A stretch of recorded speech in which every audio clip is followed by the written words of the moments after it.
پیارے دوستو، بہت پہلے کی بات ہے۔ ملک فارس پر ایک بادشاہ حکومت کرتا تھا۔ یہ بادشاہ بڑا ہی رحم دل اور انسان پسند تھا، اور دوستو بادشاہ ہونے کے ساتھ ساتھ عالم دین بھی تھا۔ اس کا بیٹا شہزادہ رحمان بھی اپنے باپ کی طرح بڑا دلیر تھا۔ بادشاہ کو شکار کرنے کا بڑا شوق تھا۔ وہ اکثر گھنے جنگلوں میں شکار کے لیے نکل جاتا تھا۔ ایک بار سخت گرمی کے موسم میں بادشاہ اپنے کچھ لوگوں کے ساتھ شکار پر نکل گیا۔ اس نے سارا دن کئی شیر، چیتے اور بارہ سنگے کے شکار کیے۔ پھر شام کو یہ شکاری قافلہ واپسی کے لیے چل دیا۔ ابھی وہ تھوڑی دور ہی چلے تھے کہ اتنے میں بادشاہ کی نظر ایک خوبصورت ہرن پر پڑی۔ بادشاہ نے فوراً ایک تیر چڑھایا اور ہرن پر چھوڑ دیا، مگر وہ ہرن چونکڑیاں بھرتے ہوئے وہاں سے بھاگ گیا۔ جب نشانہ چوک گیا تو یہ دیکھ کر بادشاہ کو بہت غصہ آیا، اور اس نے اپنے گھوڑے کو اینٹ لگا دی اور اس ہرن کے پیچھے پیچھے چل دیا، اور اس دوران اس ہرن پر کئی تیر چھوڑے، مگر ایک بھی تیر اس ہرن پر نہیں لگ پایا، اور ایسا کرتے کرتے وہ ہرن جھاڑیوں میں کہیں چھپ گیا۔ اب رات کا اندھیرا گھنے جنگل میں اترنے لگا تھا، اس لیے بادشاہ نے واپس جانا ہی مناسب سمجھا اور اپنے گھوڑے کو واپس گھما لیا۔ ابھی وہ گھوڑے کو واپس موڑ ہی رہا تھا کہ اتنے میں خاموشی کو چیرتے ہوئے کسی کے رونے کی آواز آنے لگی۔ یہ سن کر بادشاہ حیران رہ گیا، کیونکہ یہ رونے کی آواز کسی عورت کی تھی۔ بادشاہ نے سوچا کہ اس ویران جنگل میں یہ عورت یہاں پر کیسے آ گئی۔ پہلے تو اس نے سوچا کہ کہیں یہ کوئی آفت یا بلا تو نہیں ہے، مگر بعد میں اس کے من میں یہ خیال آیا کہ ممکن ہے کوئی مظلوم عورت ہو جو یہاں پر پھنس گئی ہو۔ یہی سوچ کر بادشاہ اپنے گھوڑے سے اترا۔ وہ آواز قریب سے ہی آ رہی تھی۔ بادشاہ اس آواز کی طرف چلنے لگا۔ تھوڑی دور جانے کے بعد بادشاہ نے دیکھا کہ گھنے درختوں کے بیچ میں ایک بہت پرانا کنواں تھا، جس کی منڈیر پر ایک نہایت ہی خوبصورت عورت بیٹھی ہوئی رو رہی تھی۔ اس کا رنگ دودھ جیسا سفید اور اس کے بال سنہرے تھے جو دور سے ہی چمک رہے تھے۔ اس نے اپنے جسم پر پھٹے پرانے کپڑے پہن رکھے تھے۔ بادشاہ اس کے پاس پہنچا اور نرم لہجے میں پوچھنے لگا کہ اے خاتون، تم کون ہو اور اس ویران جنگل میں بیٹھی ہوئی کیوں رو رہی ہو؟ میں اس ملک کا بادشاہ ہوں، بتاؤ کس نے تم پر ظلم کیا ہے؟ تم کو انصاف ملے گا۔ عورت نے روتے ہوئے کہا، اے بادشاہ، میرا نام نگینہ ہے، میں پڑوسی ملک کی رہنے والی ہوں۔ میرا باپ مر گیا ہے اور میرے چچاؤں نے ہماری ساری جائیداد پر اپنا قبضہ کر لیا ہے، اور مجھے اس گھنے جنگل میں خطرناک جانوروں کا لقمہ بنانے کے لیے چھوڑ گئے ہیں۔ یہ کہہ کر عورت زارو قطار رونے لگی۔ بادشاہ نے اس کو اپنی ملکہ بنانے کا فیصلہ کر لیا، کیونکہ اس کی جو پہلی ملکہ تھی وہ کئی دنوں پہلے انتقال کر چکی تھی۔ بادشاہ نے نگینہ کو اپنے گھوڑے پر بٹھایا اور اس کو لے کر محل میں آ گیا، اور پھر اگلے دن بادشاہ نے اس کے ساتھ شادی کر لی، اور اس طرح سے وہ ملکہ نگینہ بن گئی۔ چاروں طرف خوشیاں منائی جانے لگیں۔ یہ دیکھ کر شہزادہ رحمان بھی بڑا خوش ہوا۔ دوستو، اس کے بعد وقت گزرتا چلا گیا۔ نئی ملکہ کے آنے کے کچھ دنوں کے بعد بادشاہ کی طبیعت خراب رہنے لگی۔ وہ دن با دن کمزور ہونے لگا۔ یہ دیکھ کر شہزادہ رحمان بہت پریشان ہوا، اور اس نے ملک کے بڑے بڑے حکیموں اور طبیبوں سے بادشاہ کا علاج کروایا، مگر بادشاہ کو کچھ فائدہ نہ ہوا، یہاں تک کہ بادشاہ سخت بیمار رہنے لگا اور اس نے چارپائی پکڑ لی۔ اس نے کھانا پینا بھی چھوڑ دیا تھا۔ اس کے بعد دور دور سے حکیموں کو بلوایا گیا، مگر بادشاہ کی بیماری کا علاج تو دور، حکیموں کو یہ بھی پتا نہیں چل پایا کہ آخر بادشاہ کو مرض کیا ہے۔ بادشاہ کا رنگ سیاہ پڑ چکا تھا، آنکھوں کے نیچے کالے نشان پڑ چکے تھے۔ اس کے بعد شہزادہ رحمان نے فیصلہ کیا کہ وہ ملک کے کسی بزرگ کے پاس جائے گا اور اس سے پتہ کرے گا کہ آخر بادشاہ کو مرض کیا ہے۔ اس کے بعد شہزادہ ایک بہت بڑے بزرگ کے پاس پہنچا۔ بزرگ شہر سے دور ایک پہاڑی میں رہ رہے تھے۔ شہزادے نے بزرگ کو ساری باتیں بتائیں اور مرض کے بارے میں پوچھنے لگا۔ وہ بزرگ ساری بات سن کر کہنے لگا کہ اے شہزادہ، بادشاہ کی بیماری کی وجہ وہ ملکہ ہے۔ تو یہ سن کر شہزادہ چونک گیا اور پوچھنے لگا، بابا جی وہ کیسے؟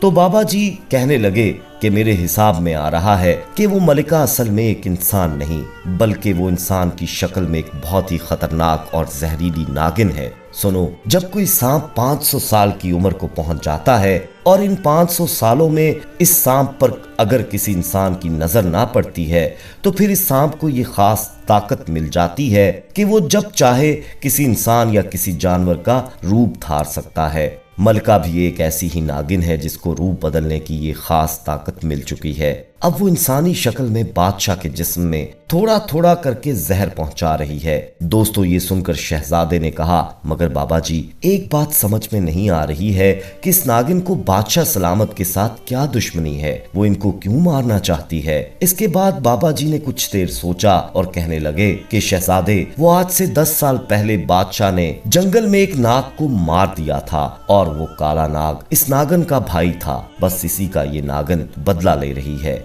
अगर ये नागन चाहे तो बादशाह को एक बार में ही डस कर खत्म कर सकती है, मगर ये थोड़ा थोड़ा जहर बादशाह के जिस्म में डालकर और तड़पा तड़पा कर मारना चाहती है। शहजादे ने जब ये सुना तो वो गुस्से से लाल हो गया और म्यान से तलवार निकाली और लहराने लगा और कहने लगा कि अभी जाकर मैं इस कमबख्त नागिन के टुकड़े टुकड़े कर देता हूँ। तो ये सुनकर बाबा जी ने कहा, नहीं शहजादे, उसको मारना इतना आसान नहीं है, वो बड़ी चालाक नागिन है। अगर तुम्हारा वार खाली निकल गया तो फिर तुम इसके वार से नहीं बच सकोगे। शहजादे ने कहा, तो फिर बाबा जी मुझको क्या करना चाहिए? बाबा जी ने कहा, शहजादे, तुम नागिन को सिर्फ उसी वक्त में मार सकते हो जब वो अपने असल रूप में हो, जब वो नागिन के रूप में हो और तुम्हारा तीर सीधा उसके फन में लगना चाहिए, तभी वो मर सकती है। मगर याद रखना, अगर निशाना चूक गया तो फिर तुम उसके गुस्से से नहीं बच सकोगे, वो तुमको वहीं पर खत्म कर देगी। तो ये सुनकर शहजादे ने कहा, तो फिर मैं इस नागिन को इंसान से नागिन बनाने पर किस तरह से मजबूर कर सकता हूँ? ये सुनकर बाबा जी ने कहा,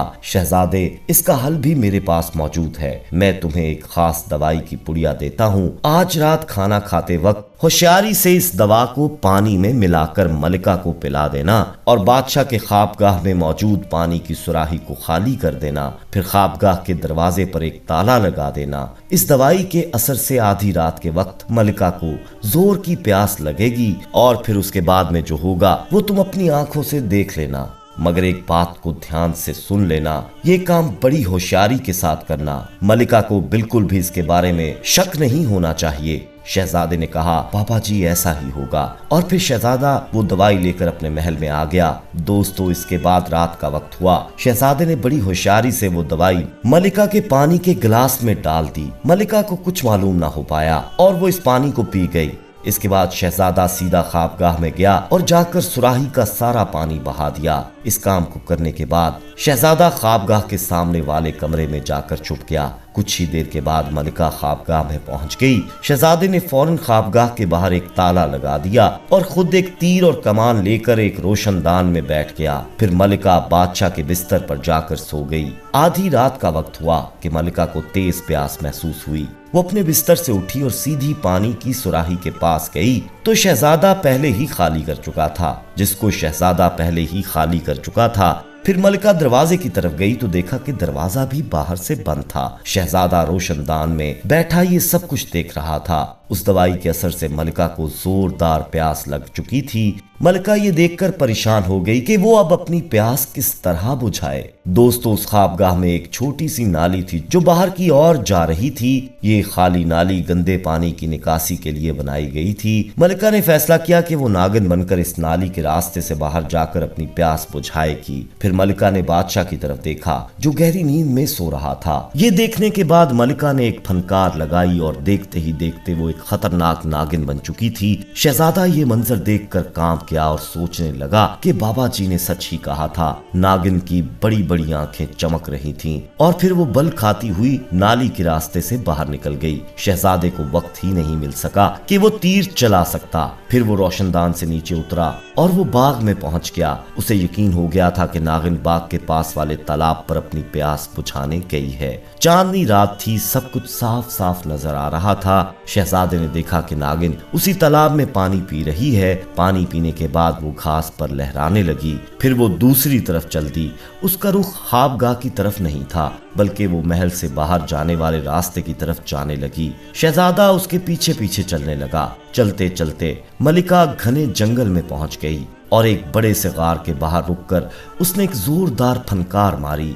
इसके जवाब में एक दूसरे नाग ने भी जोरदार फनकार लगाई। ये देखकर शहजादा चौंक गया और फिर फनकार के साथ ही एक बड़ा सा नाग उस गार के बाहर निकल आया। नाग के स्याह जिस्म पर सुनहरे रंग का ताज था। ये सांप नागिन के सामने आकर अपने फन को फैलाकर खड़ा हो गया। नागिन अपनी मस्ती में झूम रही थी। दोनों नाग नागिन कुछ देर तो एक दूसरे को देखते रहे, फिर आपस में लिपट गए और दोनों नाचने लगे। शहजादा एक दरख्त पर चढ़ गया था। वो ये खौफनाक मंजर अपनी आंखों से देख रहा था। उसके हाथ में तीर और कमान था और वो सही मौके की तलाश में था। इसके बाद कुछ देर तक दोनों नाग नागिन नाचते रहे, फिर एक दूसरे से अलहदा हो गए। फिर नाग अपनी गार में वापस चला गया। नागिन वापसी के लिए मुड़ी।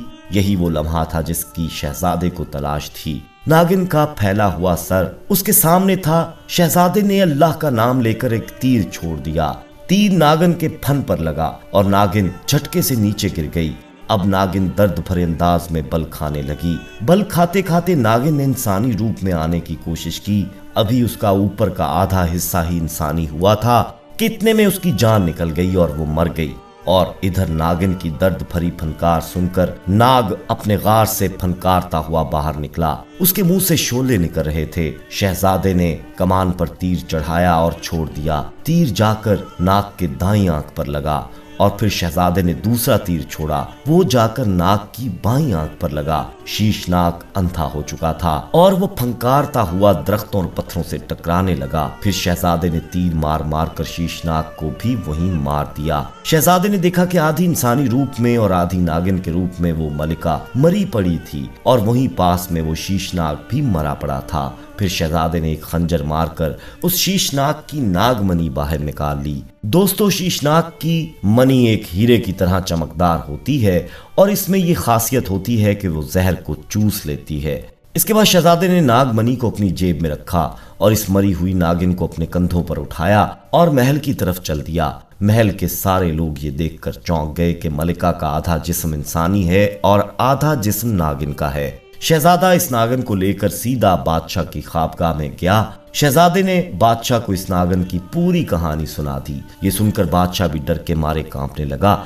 कि वो इतने दिनों तक एक नागिन के साथ रह रहा था। अब बादशाह भी समझ चुका था कि ये इस नागिन का जहर ही था जो इसको बीमार कर रहा था। फिर बादशाह ने शहजादे रहमान को अपने गले से लगाया और कहने लगा, बेटा, मुझे तुझ पर नाज है। तुमने अपनी जान पर खेलकर इस नागिन को मारा है और मुझको एक नई जिंदगी दी है। तो शहजादा कहने लगा, अब्बा जान, ये तो मेरा फर्ज था। इतना कहने के बाद शहजादे ने उस नागमणि को अपनी जेब से निकाला और बादशाह के मुंह से लगा दिया। इस मणि ने फौरन ही उस नागिन के सारे जहर को बादशाह के जिस्म से चूस लिया और देखते ही देखते बादशाह एकदम तंदुरुस्त और सेहतमंद हो गया। ये देखकर बादशाह बहुत खुश हुआ और उसने अपने सारे तख्त-ओ-ताज अपने बेटे रहमान के हवाले कर दिए और खुद जिक्र इलाही में मसरूफ रहने लगा। दोस्तों, आपको ये कहानी कैसी लगी? अच्छी लगी हो तो इसे लाइक करते हुए दोस्तों में शेयर जरूर कीजिएगा और कमेंट सेक्शन में अपनी राय भी दीजिएगा। जाते जाते एक बार कंफर्म कर लें कि आपने हमारा चैनल मौजा टीवी ऑफिशियल सब्सक्राइब कर रखा है। नहीं किया तो फौरी सब्सक्राइब करते हुए बेल आइकन को क्लिक कर दें ताकि हमारी आने वाली मजीद वीडियोस का नोटिफिकेशन बर वक्त आपको मौसूल होता रहे। अपना बहुत ख्याल रखिएगा और उनका भी जिनका कोई ख्याल नहीं रखता। आने वाली वीडियो में आपसे दोबारा मुलाकात होगी। तब तक के लिए अल्लाह निगहबान।